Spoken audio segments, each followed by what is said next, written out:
Dennis, so like I said before the break, we're talking baseball. First time in forever, and we only have one representative this year. There won't be a all-Texas ALCS like last year. Rangers just couldn't hold up their end of the bargain, unfortunately.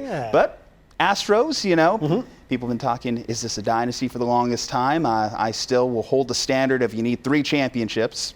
So I'll hold that line firm. However, the question has been buy or sell that the Astros dynasty will continue if you are of that line of thinking. Yeah, and I know you have your definition, and I get with that. But when you talk about the sustained excellence it takes to, is this 7 straight ALCSs they've been in? Yes. I mean, whether you call it a dynasty, whether you call it sustained excellence, that's getting it done at a high level.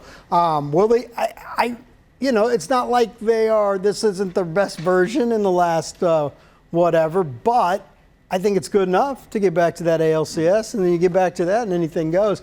I would have lost money if you'd have told me they would be back in the playoff mix and Justin Verlander wouldn't be on their playoff roster. So there's that. But no, they're getting it done with their pitching. And I mean, this is kind of what, for us baseball types, that you just, with that ugly start, I can't remember if it was 9-19 or whatever. At one point were 10 games out of the AL West and just about that much under 500. Yeah, and my contention then was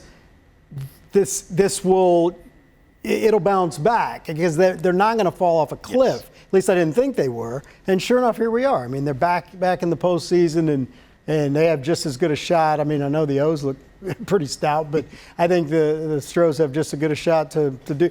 I mean, is there any other club that's more experienced about playing when it counts than No, and heck, look at it this way. As far as routes to get back to the ALCS, get back to the World Series, I think that they landed in the right spot, right? Because, they're facing the Tigers, and the Tigers have been one of the hottest teams in baseball the second half of the season. I get a reunion with A.J. Hinch. It's a shame you mentioned Verlander. It would have been great if we got to see him versus Detroit and essentially his swan song year. Not going to happen. But they're facing this hot Tigers team, but if they can outlast them, if they could get to the next round, then they get a matchup against the Guardians. And Cleveland, they're kind of a new up-and-comer this year, right?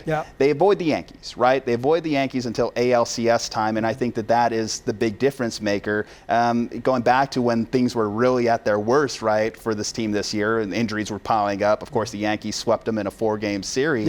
I don't think that's going to be the case this time around because the Astros have fixed their rotation, which has been the biggest issue that they had throughout the course of the year. Kikuchi was a home run signing for them, and I wouldn't have been the person to bet it because through 22 games with the Blue Jays, this guy had an ERA of 4.7. As an Astro starter, they sprinkled some fairy dust on him, and he has an ERA in the mid-2s. Fairy dust? I hadn't heard that since the Tom Herman era. Whatever magic, maybe it's voodoo. I don't know. Down there in the bayou. Hey, if you're a struggling pitcher and the Astros want you, you have to know, I'm about to be Cy Young material. They have a knack for seeing, and it must just be something small. It's like that guy will fit the way our approach. And I mean, he's been nails. Even internally, Hunter Brown, in May, he had an ERA in the 6s. Now, his ERA, mid-3s, pretty good. And then the rest of the rotation, I mentioned Ronald Blanco the last time we talked to Astros, and he's been killing it for this team. Of course, you have Framber Valdez there at the top, but they managed to survive just a host of injuries that I don't think any other organization would, and to still come out at the end of it. Of course, it helps that the Mariners gave you some help there, but, you take it where you can, right? Here they are, again, with another chance at it. Scale 1 to 10, how likely do you think it is they make it to the ALCS this year? Well, and it's weird because this is where I'd be talking out of both sides of my mouth, which it wouldn't be a first, right? But like I was saying at the first, why not the Astros? They're seasoned. They've been there, done that. They know these waters.